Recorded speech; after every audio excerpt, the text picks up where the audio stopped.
Os irmãos estão convidados a continuar ouvindo dos seus lares, né?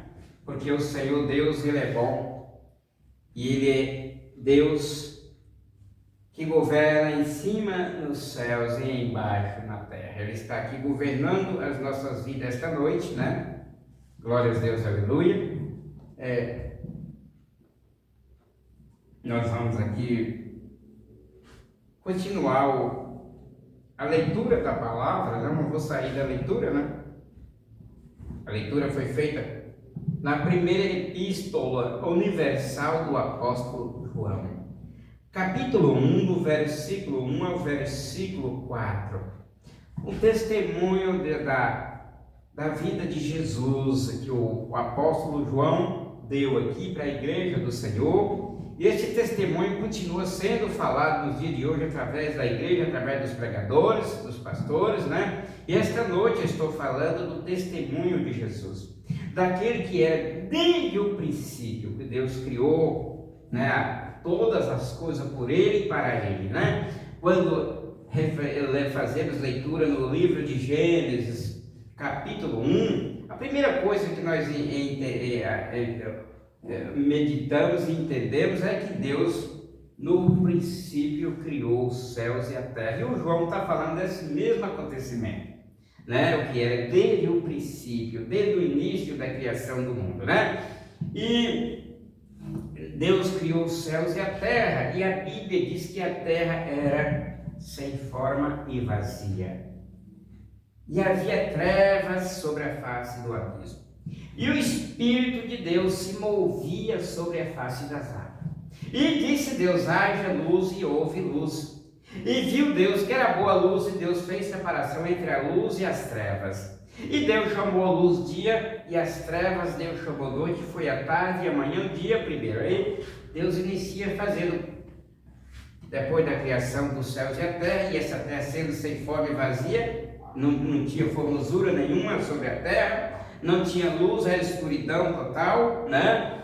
Era uma terra deserta, sem ser humanos, né? E aí Deus continuou fazendo o primeiro dia, segundo dia, terceiro dia, quarto dia, quinto dia, sexto dia. E no sexto Deus fez o homem, aí veio a pessoa de Adão e de Eva, né?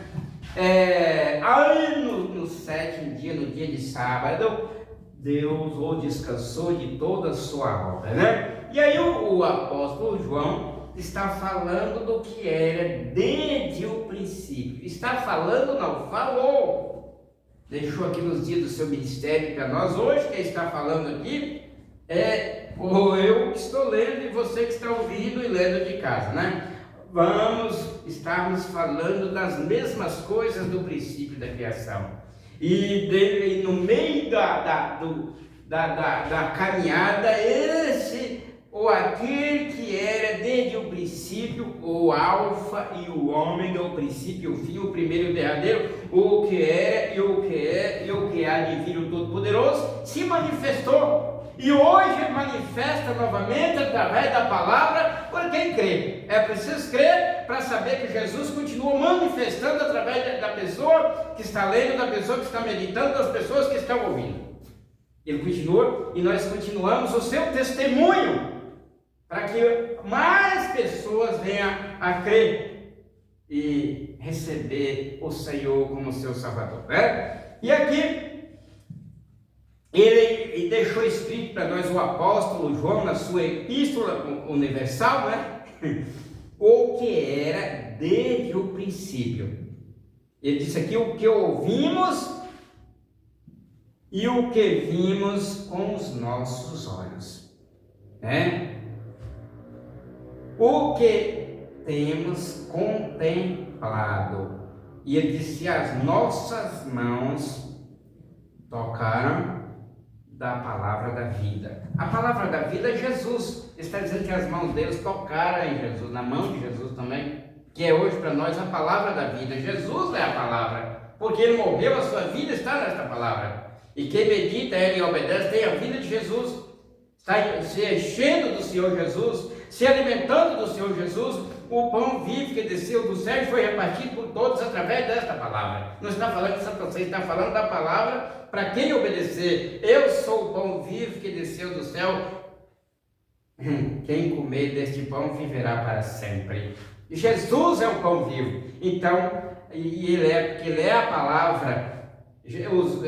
O apóstolo está dizendo que ele tocara da palavra da vida e eles tinham ouvido ele e visto com os olhos e contemplado, e as nossas mãos tocaram da palavra da vida, Jesus, né? Nós não tivemos o privilégio de tocar na palavra da vida com as nossas mãos, e nem também tivemos o privilégio de ver com os nossos olhos e ouvir a sua voz pessoalmente com os nossos ouvidos.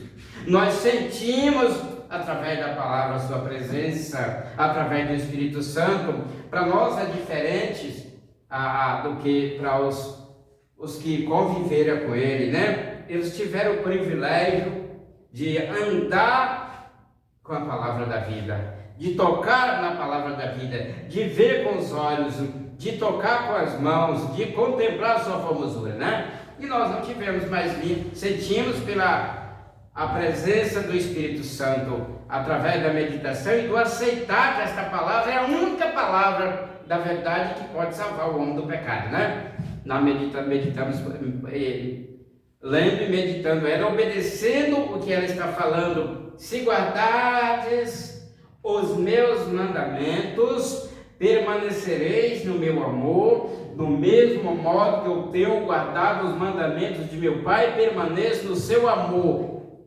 15, versículo 10 do Evangelho segundo escreveu São João, do Santo Evangelho segundo escreveu São João. Está dizendo Jesus, ele tinha o amor de Deus, porque ele fazia o que? Guardava os mandamentos do Pai e permanecia no amor de Deus. E se eu e você, se nós guardarmos os mandamentos de Deus, nós também permaneceremos no seu amor. É preciso fazer alguma coisa para ter o amor de Deus, guardar os seus mandamentos, né?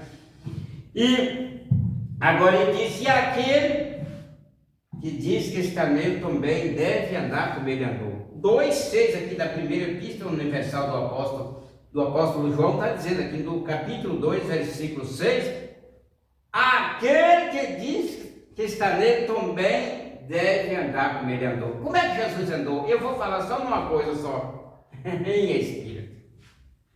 Para não ir muito longe, Jesus andou em espírito. E para mim andar como Jesus andou, eu devo andar em espírito. Vou falar só dessa parte, que já resume todas as coisas. Quem anda em espírito, você sabe como é que ele enfrenta as situações daqui, né? Sem escândalo, sem falatório, sem medo, sem incerteza, né? Porque ele está vivendo em espírito no meio de uma geração adulta, perversa e corrompida, né? Jesus vivia no meio da geração passada, como ele mesmo falava nas suas pregações, em espírito. Então, aquele que diz que nele está, também deve andar como ele andou, em espírito, amém? Glória a Deus, aleluia, para que a gente não fica trazendo para outro lado, né? Eu digo que andar como Jesus andou é andar em espírito, né? E em verdade. Glória a Deus, aleluia. E aqui o capítulo 2, o versículo 2 do capítulo 1 está dizendo, porque a vida foi manifestada e nós a vimos e testificamos dela e vos anunciamos a vida eterna que estava com o Pai e nos foi manifestada, né? Está dizendo aqui na sua palavra.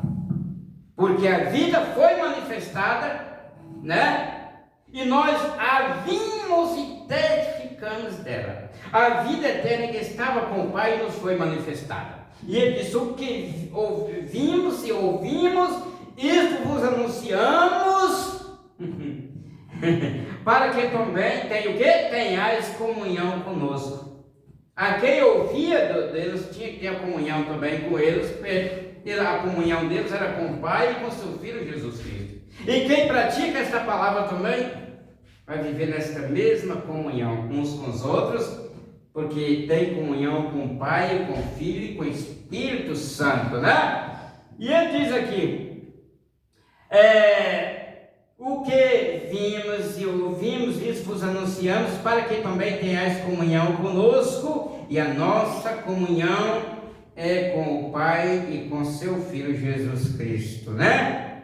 A minha comunhão, a tua comunhão, a nossa comunhão deve ser também com o Pai e com seu Filho Jesus Cristo. E se nós estivermos entronizados nesta comunhão com o Pai, com o Filho e com o Espírito Santo, nós também tenhamos comunhão uns com os outros, né? Porque a Bíblia diz no versículo, aqui no mesmo capítulo 1, versículo 7, mas se andarmos na luz como Ele na luz está, temos comunhão uns com os outros, e o sangue de Jesus Cristo, seu Filho, nos purifica de todo o pecado, né? Então, sim, precisamos andar na luz como Ele na luz está. Se nós andarmos na luz como Jesus na luz está, nós temos comunhão uns com os outros. Em vez de se afastar, de odiar, de desprezar, né? De falar, tenha comunhão uns com os outros. Porque o sangue de Jesus Cristo, seu Filho, nos purifica de todo o pecado, né? O versículo 4, estas coisas o apóstolo diz, o apóstolo João falou na sua escrita, no seu praticado, no dia do seu ministério, estas coisas vos escrevemos para que o vosso gozo se cumpra. Ao gozo da igreja, a alegria da igreja se cumprir. Mas eu também prego estas coisas para que também o nosso gozo, ou o vosso gozo, se cumpra no Senhor. Que você tenha alegria em Deus, tenha alegria de ser membro do corpo de Cristo, tenha alegria de fazer parte da igreja do Senhor, porque, irmãos, a Bíblia diz que a todos quantos receberam, deu-lhes o poder de seres feitos filhos de Deus. Aos que creem no seu nome, os quais não nasceram do sangue, nem da vontade da carne, nem da vontade do varão, mas de Deus. E o Verbo se fez carne e habitou entre nós, e vimos a sua glória como a glória do unigênito do Pai, cheio de graça e de verdade. Este é o Evangelho que está falando lá no Evangelho, segundo escreveu o São João, capítulo 1, versículo 12 e versículo 13 e o 14, está falando nessas alturas, né? Mas a todos quantos receberam, deu-lhes o poder de seres feitos filhos de Deus, aos que creem no seu nome, os quais não nasceram do sangue, nem da vontade da carne, nem da vontade do varão, mas de Deus, né? E a Bíblia diz que este Verbo se fez carne e habitou entre nós. E vimos a sua glória como a glória do unigênito do Pai, cheio de graça e de verdade. Glória a Deus, aleluia. Irmãos amados no Senhor, chegou a hora. Já são exatamente 21 horas. Eu vou orar, entregar esse trabalho a Deus. Coloca a tua mão no teu coração e ore junto comigo, que Deus é contigo. Está ouvindo esta palavra, está praticando a tua casa, olhando para os céus através das coisas pequenas, dos pequenininhos pregadores que Deus levanta, como você pode ser também um pequeno pregador humilde. É grande, mas é humilde, é pequeno, né? É a humildade, é a certeza de que Deus é verdadeiro. E quem olha para Ele através da sua palavra nunca será confundido, porque todo aquele que invocar o nome do Senhor será salvo, amém? Querido Pai Celestial, Deus amado e Deus eterno, em nome de Jesus, muito obrigado, Pai, muito obrigado, Senhor, por este momento, na Tua presença, Senhor, muito obrigado pela vida das pessoas, dos irmãos, das irmãs, que estão ouvindo dos seus lares, que o Senhor dê para cada um a recompensa, a paz, a saúde, a alegria, a prosperidade, a salvação para todos dos seus lares, todos os seus familiares, em nome de Jesus. Prospera a grandeza, Senhor, em nossas vidas, na Tua igreja, e abençoe a Tua igreja na terra, Senhor, e abençoe o nosso Brasil. 215 milhões de brasileiros, os de muita força e os de pouca força, os doentes, os abatidos, os angustiados, atribulados, os desprezados. Ó Deus, prospera a grandeza. Porque o Brasil é uma herança do Senhor Jesus. Por isso, cuida do Brasil, cuida de nós, ó Pai. Em nome de Jesus e para a glória de Jesus. E a graça do nosso Senhor e Salvador Jesus Cristo, e o grande amor de Deus e a comunhão do Espírito Santo seja derramada em nossos corações, desde agora para todo sempre. Assim seja. Amém. Se Deus é por nós, quem será contra nós? Operando Deus, quem impedirá? O Senhor é meu pastor e nada me faltará. Amém? E a paz do Senhor